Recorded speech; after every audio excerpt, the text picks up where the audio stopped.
Jammu Kashmir peoples democratic party की सदर महबूबा मुफ्ती ने कहा कि मरकजी हुकूमत को कश्मीर के अंदरूनी और बैरूनी मसाइल को हल करना होगा। महबूबा ने आज श्रीनगर में पार्टी के सियासी अमूर की कमेटी के इजलास के बाद मीडिया से बात करते हुए एलजी इंतजामिया को तनकीद का निशाना बनाया। उन्होंने इल्जाम लगाया कि सब इंस्पेक्टर सिलेक्शन में करप्शन हुआ है और कहा कि करप्शन में कुछ सियासतदां और आला ब्यूरोक्रेट मुलव्वस होने के सबूत मिले हैं। इंडिया पे ये बातचीत करे बल्कि पाकिस्तान के साथ भी बातचीत करे, तो ये जो जम्मू कश्मीर में खून खराबा, ये जो खून की होली रोज़ बरोज़ चलती रहती है, उसको बंद किया जाए।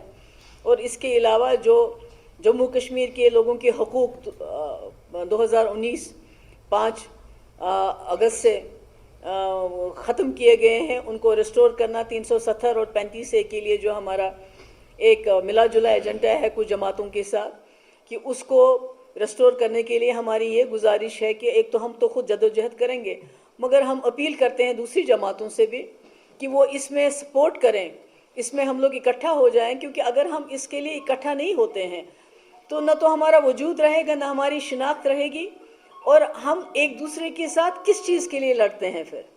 तो अगर वो चाहेंगे हम उनको सपोर्ट करने के लिए तैयार हैं, मगर जहाँ हमें भी उनकी सपोर्ट की ज़रूरत पड़ेगी हम चाहेंगे वो इस मुद्दे पे हमें सपोर्ट करें।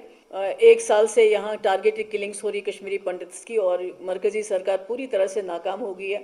हालांकि वो इनका इस्तेमाल करती है हर इलेक्शन में वोट लेने के लिए, मगर इनको बसाने में, इनको तहफ़्फ़ुज़ देने में पूरी तरह से नाकाम हो गई है। इसके लिए हमारी पार्टी वादाबंद है कि जो कश्मीरी पंडित है उनको जहाँ भी है उनको जम्मू कश्मीर में, ख़ासकर कश्मीर वादी में बाइज़्ज़त तरीके से वापस लाना है। कि बाहर से 25 लाख वोटर आएंगे, ये जो हम पहले से कहते थे कि बीजेपी जम्मू कश्मीर की डेमोग्राफी चेंज करना चाहती है, वो यहाँ का जो रेशियो है मेजॉरिटी और माइनॉरिटी का, उसको चेंज करना चाहती है। इसके बारे में हम वार्न करना चाहते हैं गवर्नमेंट ऑफ इंडिया को।